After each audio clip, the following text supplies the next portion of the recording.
മന്ത്രി വീണ ജോർജിന്റെ വ്യാജ ആരോപണത്തിന്റെ പേരിൽ കെ.എസ്.യുവിന്റെ ജില്ലാ പ്രസിഡന്റ് ഉൾപ്പെടെ 5 ആളുകൾ 5 ദിവസമായി ഇവിടെ ജയിലിലാണ്.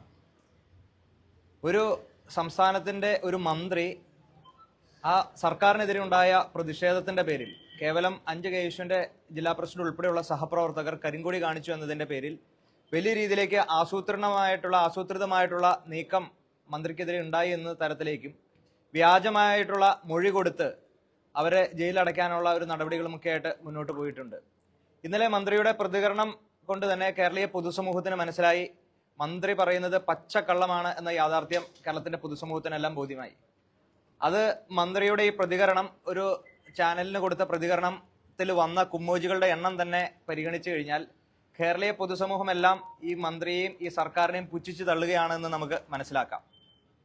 ജനാധിപത്യപരമായി ഒരു സംസ്ഥാനത്ത് ഒരു ഭരണകൂടം നടത്തുന്ന ചെയ്തികൾക്കെതിരെ പ്രതിഷേധിക്കാനുള്ള അവകാശം ഓരോ പൗരനുമുണ്ട്, അല്ലെങ്കിൽ ഓരോ പ്രസ്ഥാനങ്ങൾക്കുമുണ്ട്. ജനാധിപത്യപരമായി പ്രതിഷേധിക്കാനുള്ള ഞങ്ങളുടെ അവകാശം മാത്രമാണ് ഞങ്ങൾ ഉപയോഗപ്പെടുത്തിയത്. യാതൊരു രീതിയിലും മന്ത്രിനെ കയ്യേറ്റം ചെയ്യണമെന്ന ഒരു താല്പര്യമോ അതിനുള്ള ശ്രമമോ കെ.എസ്.യു ജില്ലാ പ്രസിഡന്റ് ഉൾപ്പെടെയുള്ള ആളുകളുടെ ഭാഗത്തുനിന്ന് ഉണ്ടായിട്ടില്ല. എന്നാൽ വലിയ രീതിയിൽ ആ വിഷയത്തെ വക്രീകരിച്ചുകൊണ്ട് ഒരു കലാപത്തിന് ആഹ്വാനം കൊടുക്കുന്ന തരത്തിലേക്ക് മന്ത്രിയുടെ പ്രസ്താവന മാറുന്നതാണ് പിന്നീട് നമ്മൾ കണ്ടത്. കണ്ണൂർ ജില്ലയിൽ എത്രയോ ഇടങ്ങളിൽ കെ.എസ്.യുവിന്റെ ജില്ലാ ഭാരവാഹികൾ ഉൾപ്പെടെയുള്ള ആളുകളുടെ വീടുകൾക്ക് നേരെ ആക്രമണം ഉണ്ടാവുന്ന സാഹചര്യമുണ്ടായി. നമ്മുടെ കോഴിക്കോട് ജില്ലാ സെക്രട്ടറിയുടെ വീട്ടിലേക്ക് ബോംബ് എറിയുന്ന സാഹചര്യമുണ്ടായി. സാമൂഹ്യ മാധ്യമങ്ങളിലെല്ലാം വലിയ രീതിയിലേക്ക് വെല്ലുവിളികൾ അല്ലെങ്കിൽ ഭീഷണികളെല്ലാം നടത്തുന്ന സാഹചര്യമെല്ലാം ഉണ്ടായി. ഇതിന്റെ എല്ലാം പ്രഭവ കേന്ദ്രം എന്ന് പറയുന്നത് മന്ത്രി വീണ ജോർജ് നടത്തിയ ഈ വ്യാജ ആരോപണമാണ്. അദ്ദേഹം പറയുന്നു, ഇവിടെ കെ.എസ്.യുക്കാർ കരുതി കൂട്ടിയിരുന്നു കൊണ്ട് ആക്രമിക്കാൻ ശ്രമിച്ചു. ചില CPM നേതാക്കന്മാരെല്ലാം പറഞ്ഞു ഗറില്ല യുദ്ധത്തിന് അല്ലെങ്കിൽ ഗറില്ല മോഡൽ ആക്രമണം എല്ലാം നടത്താൻ വേണ്ടിയിട്ടുള്ള ആസൂത്രിതമായിട്ടുള്ള ശ്രമങ്ങൾ നടത്തിയെന്ന് പറയുന്നു. ഇവിടെ എൻ ഷംസീർ ഉൾപ്പെടെ സ്പീക്കറിന്റെ എല്ലാം ഗൂഢാലോചനയെല്ലാം പൊതുസമൂഹത്തിനെല്ലാം മനസ്സിലാകുന്ന ഒരു സാഹചര്യമാണ്. അപ്പോൾ വലിയ രീതിയിൽ പ്രതിസന്ധിയിലായിരിക്കുന്ന ഈ സർക്കാർ, ആരോഗ്യ വകുപ്പ് അവരുടെ മുഖം മിനുക്കാൻ വേണ്ടിയിട്ട് നടത്തിയ ഈ ശ്രമം അവരുടെ മുഖം കൂടുതൽ വികൃതമാകുന്ന സാഹചര്യത്തിലേക്കാണ് മുന്നോട്ട് പോയത്. മന്ത്രിയുടെ പ്രസ്താവനയ്ക്ക് അല്ലെങ്കിൽ പ്രതികരണത്തിന് യാതൊരു ആത്മാർത്ഥതയുമില്ല. സാധാരണഗതിയിൽ പൗരന്മാർ ഈ നാട്ടിലെ ഭരണകൂടത്തിനെതിരെ പ്രതിഷേധങ്ങൾ അല്ലെങ്കിൽ സമരം എല്ലാം പ്രഖ്യാപിക്കുന്നതെല്ലാം സ്വാഭാവികമാണ്. എന്നാൽ ഇത് ഭരണകൂടം തിരിച്ച പൗരന്മാർക്കെതിരെ കരുതി കൂട്ടിയിട്ട് ആക്രമണം നടത്തുന്ന ഒരു ശ്രമമാണ്. ഇതൊരു മന്ത്രിയുടെ പദവിക്ക് ചേർന്നതല്ല. അതുകൊണ്ട് മന്ത്രി വീണ ജോർജ് ഇനിയെങ്കിലും ഇതിന്റെ യാഥാർത്ഥ്യം തിരിച്ചറിഞ്ഞുകൊണ്ട് മാപ്പ് പറയണം. ആ പദവിയിൽ തുടരാൻ അവർക്ക് അർഹതയില്ല എന്ന് കെ.എസ്.യു പറയുകയാണ്. കെ.എസ്.യു സഹപ്രവർത്തകരുടെ ഈ വിഷയവുമായിട്ട് ബന്ധപ്പെട്ട് ഞങ്ങൾ നിയമപരമായിട്ടുള്ള പോരാട്ടങ്ങളുമായി ഞങ്ങൾ മുന്നോട്ട് പോകും, രാഷ്ട്രീയപരമായിട്ടുള്ള പോരാട്ടങ്ങളുമായി ഞങ്ങൾ മുന്നോട്ട് പോയും. കള്ളം പറഞ്ഞ മന്ത്രിയെ കൊണ്ട് മാപ്പ് പറയിപ്പിക്കുന്ന രീതിയിലേക്ക് ഞങ്ങളുടെ പ്രവർത്തനങ്ങൾ ഞങ്ങൾ മുന്നോട്ട് പോകുമെന്ന് പറയാൻ ആഗ്രഹിക്കുകയാണ്.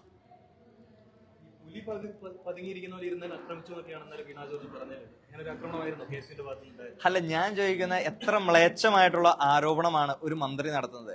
അവരിപ്പോഴും എന്ത് ചെയ്യുന്നു? ഒരു അഭിനയ റാണി എന്ന തരത്തിലേക്ക് വലിയ രീതിയിലേക്ക്, അത് കേരളീയ പൊതുസമൂഹം മുഴുവൻ അവർ പറയുന്നത് കള്ളമാണെന്ന് തിരിച്ചറിഞ്ഞു, അവർ പറയുന്നതിന് യാതൊരു അടിസ്ഥാനവുമില്ല എന്ന് തിരിച്ചറിഞ്ഞു. എന്നിട്ടും വീണ്ടും ന്യായീകരിച്ച് ഈ അന്തം കമ്മികളുടെ അല്ലെങ്കിൽ ഒരു ന്യായീകരണ തൊഴിലാളികളുടെ ഒരു നിലവാരത്തിലേക്ക് കേരളത്തിന്റെ ആരോഗ്യ വകുപ്പ് മന്ത്രി താഴരുതെന്നാണ് കെ.എസ്.യുവിന് പറയാൻ ആഗ്രഹിക്കുന്നത്. കേരളത്തിന്റെ ആരോഗ്യ വകുപ്പ് മേഖല വലിയ പ്രതിസന്ധിയിലൂടെ പോവുകയാണ്. ഇവിടെ ഒരു സാധാരണക്കാരായിട്ടുള്ള ഒരു പൗരന് ഈ നാട്ടിലെ സർക്കാർ ആശുപത്രിയിൽ വിശ്വാസത്തോടുകൂടി എത്തിച്ചേരാൻ പറ്റാത്ത ഒരു സാഹചര്യമാണ്. ഒരു രോഗമായി ആശുപത്രിയിൽ വന്നു കഴിഞ്ഞാൽ അതിന് കൊടുക്കുന്ന ചികിത്സ എന്ന് പറയുന്നത് അവൻ ജീവിതകാലത്ത് ആ സർക്കാർ ആശുപത്രിയിലേക്ക് കടന്നു വരരുത് എന്നൊരു ഉദ്ദേശ ലക്ഷ്യത്തോടു കൂടിയിട്ടാണ്. ആരോഗ്യ മേഖല തകർന്നിരിക്കുകയാണ്. കൈക്ക് പരിക്കുമായി വന്ന ആളിന് കണ്ണിന് ശസ്ത്രക്രിയ, കാലിന് പരിക്കുമായി വന്ന ആളിന് മൂക്കിന് ശസ്ത്രക്രിയ, അങ്ങനെ വൈവിധ്യമാർന്ന രീതിയിലേക്കെല്ലാം ഇതിന്റെ ആരോഗ്യ മേഖല കുത്തഴിഞ്ഞ് മുന്നോട്ട് പോകുമ്പോഴും അത് തിരിച്ചറിയാൻ ആരോഗ്യ വകുപ്പ് മന്ത്രി തയ്യാറാകണമെന്ന് പറയുകയാണ്. കേവലം PR എക്സർസൈസ് കൊണ്ടൊന്നും ഇവർ ചെയ്ത അല്ലെങ്കിൽ ഈ വകുപ്പിനുണ്ടായ ക്ഷീണം പരിഹരിക്കാൻ സാധിക്കില്ല. ഇനിയെങ്കിലും അതുകൊണ്ട് മന്ത്രി ഇന്നലെ പ്രതികരണത്തിൽ പറഞ്ഞ എന്താണ്? ഇതില് നിങ്ങൾ പിടിച്ച അല്ലെങ്കിൽ കെ.എസ്.യുക്കാർ പിടിച്ച വിഷ്വലുകൾ മാത്രമേ ലഭ്യമായിട്ടുള്ളൂ എന്ന്. ഇവരുടെ മുൻപിലെ CCTV, റെയിൽവേ സ്റ്റേഷനിലെ CCTV ലഭ്യമാണ്. അല്ലെങ്കിൽ ഇവർ തന്നെയല്ലേ ആഭ്യന്തര വകുപ്പ് ഭരണം നടത്തുന്നത്? ആഭ്യന്തര വകുപ്പിന് ഇതിന്റെ എല്ലാം വിവരങ്ങൾ ലഭിച്ചല്ലോ. അതിനുശേഷം ഓരോ CPMന്റെ ആളുകൾ ഇരുന്നിട്ട് നടത്തുന്ന സമ്മേളനം എല്ലാം കണ്ടു കഴിഞ്ഞാൽ തീർത്തും അപഹാസ്യകരമായിട്ടുള്ള രീതിയിലേക്കാണ്. ഈ ജയരാജൻ ഇന്നലെ ഇരുന്നിട്ട് പത്രസമ്മേളനം എല്ലാം ആക്ഷൻ കാണിച്ചുകൊണ്ട് എന്ത് ചെയ്യുന്നു, പത്രസമ്മേളനം നടത്തുന്നതെല്ലാം കണ്ടു. ഇങ്ങനെ ഇവർക്ക് നാണമില്ലേ? ഇതെല്ലാം ഇവരിപ്പോഴും 60-കളിൽ 70-കളിലെല്ലാം ഒരു അവസ്ഥയിലേക്ക് ഇവർ ഇതിന്റെ എല്ലാം ചിന്തിച്ചു മുന്നോട്ട്. ഇത്രയേറെ സാമൂഹ്യ മാധ്യമങ്ങൾ വളർന്നിരിക്കുന്ന സാഹചര്യങ്ങളിൽ, എല്ലായിടത്തും ക്യാമറ കണ്ണുകളുള്ള സാഹചര്യത്തിൽ, CCTVകൾ ചുറ്റുമുള്ള സാഹചര്യത്തിൽ ഇവർ പറയുന്ന വിടുവായുത്തരം വിശ്വസിക്കുകയല്ല കേരളീയ പൊതുസമൂഹത്തിന്റെ ഉത്തരവാദിത്തം. അല്ലെങ്കിൽ അവർ അതിന് തയ്യാറാകില്ല എന്നൊരു യാഥാർത്ഥ്യം ഇനിയെങ്കിലും ഒട്ടക്കിണറിൽ കിടക്കുന്ന തവളയിൽ നിന്ന് ജയരാജൻ ഇനിയെങ്കിലും പുറത്തേക്ക് കടന്നു വരണമെന്ന ഒരു ആവശ്യം കൂടി കേസ് മുന്നോട്ട് വയ്ക്കുകയാണ്. മന്ത്രി പറയുന്നത് ഈ നിങ്ങൾ കാറിന് മുന്നിൽ ചാടി പല സ്ഥലത്തും കരിങ്കൊടി കാട്ടിയിട്ടുണ്ട്, അത് ഒരു സമരമുറ എന്ന രീതിയിൽ അംഗീകരിക്കുന്നു. പക്ഷെ ഇങ്ങനെ പതുങ്ങിയിരുന്ന് റെയിൽവേ സ്റ്റേഷനിൽ ആക്രമിക്കുക എന്ന ലക്ഷ്യത്തോടു കൂടി ഗൂഢാലോചന നടത്തി ഇങ്ങനെ സംഘടിച്ചത് എന്ത് അടിസ്ഥാനത്തിലാണ്? ഒരു സ്ത്രീയല്ലേ താൻ എന്ന ഒരു ചോദ്യമാണ് മന്ത്രി ഉന്നയിക്കുന്നത്. അല്ല, ഇതെന്താണെന്നറിയോ, മന്ത്രി സമരങ്ങളൊന്നും ചെയ്ത് ശീലമില്ലാത്തത് കൊണ്ടാണ്, ഈ സംഘടനാ പ്രവർത്തനത്തിലൂടെ കടന്നു വരാത്തത് കൊണ്ടാണ് മന്ത്രിക്ക് ഇതെല്ലാം ഒരു വലിയ ഭീകരമായിട്ടുള്ള ഒരു സംഭവമാണെന്ന് തോന്നുന്നത്. അദ്ദേഹം വിദ്യാർത്ഥി രാഷ്ട്രീയ സംഘടനാ പ്രവർത്തനത്തിലോ യുവജന രാഷ്ട്രീയ സംഘടനാ പ്രവർത്തനത്തിലോ അല്ലെങ്കിൽ അത്തരത്തിലേക്കൊന്നും കടന്നു വന്നില്ല. ചാനൽ അവതാരികയായി അവിടെ നിന്ന് നേരെ ഈ പറയുന്ന എന്ത് ചെയ്യുന്നു, മത്സര രംഗത്തേക്ക് കടന്നു വരുമ്പോൾ, അതിനുശേഷം മന്ത്രിയാകുമ്പോൾ സ്വാഭാവികമായിട്ടും വിദ്യാർത്ഥി സംഘടനാ പ്രവർത്തനത്തിന്റെ ഇത്തരം സമര രീതികളെ പറ്റിയൊന്നും അവർക്ക് പരിചിതമല്ലാത്തത് കൊണ്ടാണ്.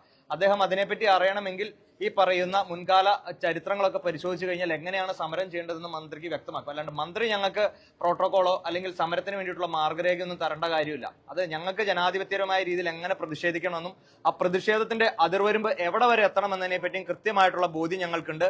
ഈ സമരത്തെ വക്രീകരിക്കാൻ വേണ്ടിയിട്ടുള്ള ശ്രമം മന്ത്രിയുടെയും സർക്കാരിന്റെയും CPM-ന്റെയും ഭാഗത്തുനിന്ന് ഉണ്ടാകുമെന്ന കൃത്യമായ ബോധ്യത്തിന്റെ അടിസ്ഥാനത്തിൽ ഞങ്ങൾ മുഴുവൻ ജില്ലകളിലെ ഞങ്ങളുടെ സഹപ്രവർത്തകർക്ക് നിർദ്ദേശം നൽകിയിരുന്നു. ഏത് തരത്തിൽ അല്ലെങ്കിൽ ഏത് പരിധി വരെ സമരം പോകാം എന്നതിനെപ്പറ്റി കൃത്യമായിട്ടുള്ള മാർഗനിർദ്ദേശം നൽകി. അത് മാത്രമാണ് ഇവിടെ കണ്ണൂരിൽ സംഭവിച്ചിട്ടുള്ളത്. തീർച്ചയായിട്ടും വീണ ജോർജ് ഈ പറയുന്ന റെസ്റ്റ് കഴിഞ്ഞിട്ട് ഇറങ്ങുന്ന പിറ്റേ ദിവസം മുതൽ വീണ്ടും ഞങ്ങളുടെ പ്രതിഷേധ സമരവുമായിട്ട് ഞങ്ങൾ മുന്നോട്ട് പോകും. ഈ സർക്കാരിനെതിരെ അത് ഞങ്ങളുടെ KSUവിന്റെയോ കോൺഗ്രസിന്റെയോ മാത്രം പ്രതിഷേധമല്ല, കേരളത്തിലെ സാധാരണക്കാരായിട്ടുള്ള പൊതുജനങ്ങളുടെ പ്രതിഷേധം അല്ലെങ്കിൽ അവരുടെ രോക്ഷമാണ് ഞങ്ങൾ ഈ കരിങ്കൊടി സമരത്തിലൂടെ അല്ലെങ്കിൽ മറ്റ് പ്രതിഷേധ മാർഗങ്ങളിലൂടെയല്ല ഞങ്ങൾ പ്രതിഫലിക്കാൻ ഞങ്ങൾ ഉദ്ദേശിക്കുന്നത്. ഈ റെയിൽവേ സ്റ്റേഷനിൽ ഇത്തരത്തിലൊരു പ്രതിഷേധം നടത്തണമെന്ന് സംസ്ഥാന കമ്മിറ്റി തന്നെ നിർദ്ദേശിച്ചതാണ്. അല്ല, റെയിൽവേ സ്റ്റേഷനിൽ നിന്നല്ലല്ലോ, സംസ്ഥാന വ്യാപകമായി ഏതെല്ലാം ഭാഗങ്ങളിൽ ഞങ്ങൾക്ക് പ്രതിഷേധങ്ങൾ സംഘടിപ്പിക്കാൻ സാധിക്കുമോ അവിടെയെല്ലാം ഞങ്ങൾ പ്രതിഷേധങ്ങൾ സംഘടിപ്പിക്കും. ഇത് റെയിൽവേ സ്റ്റേഷനിലെ പ്രതിഷേധം സംഘടിപ്പിക്കപ്പെടുന്നത് ആദ്യമൊന്നുമല്ല. ഇതിനു മുൻപ് 2001 ഈ പറയുന്ന UDF-ന്റെ സർക്കാരിന്റെ കാലഘട്ടത്ത് അന്നത്തെ മന്ത്രിയായിരുന്ന KV തോമസിന് നേരെ ഈ പറയുന്ന കണ്ണൂർ റെയിൽവേ സ്റ്റേഷനിൽ തന്നെയുള്ളൂ അന്ന് കരിയോലിക്കുന്ന സാഹചര്യമാണ് ഉണ്ടായത്. എന്നിട്ടിപ്പോ കോഴിക്കോട് റെയിൽവേ സ്റ്റേഷനിൽ എന്നിട്ട് ഇതിനെപ്പറ്റി ക്ലാസ് എടുക്കുന്ന CPM-ന്റെ ആളുകളെല്ലാം പറയുന്ന കേട്ടാ തോന്നുന്നു ഇതെല്ലാം ആദ്യമായിട്ടുള്ള ഒരു സമരമുറയാണെന്ന്. അതുകൊണ്ട് തൽക്കാലം CPM-മാരുടെയോ അല്ലെങ്കിൽ മന്ത്രി വീണ ജോർജിന്റെ ഒന്നും ക്ലാസിന്റെ ആവശ്യം ഞങ്ങൾക്കില്ല. മന്ത്രി എന്ന് പുറത്തിറങ്ങും അന്ന് മുതൽ വീണ്ടും ഞങ്ങൾ ഈ പ്രതിഷേധ സമരമായിട്ട് ഞങ്ങൾ മുന്നോട്ട് പോകും. കൂടുതൽ തീവ്രതയുള്ള രീതിയിലേക്ക് ഞങ്ങൾ ഈ സമരമായിട്ട് മുന്നോട്ട് കൊണ്ടുപോകാനാണ് ഞങ്ങൾ ഉദ്ദേശിക്കുന്നത്.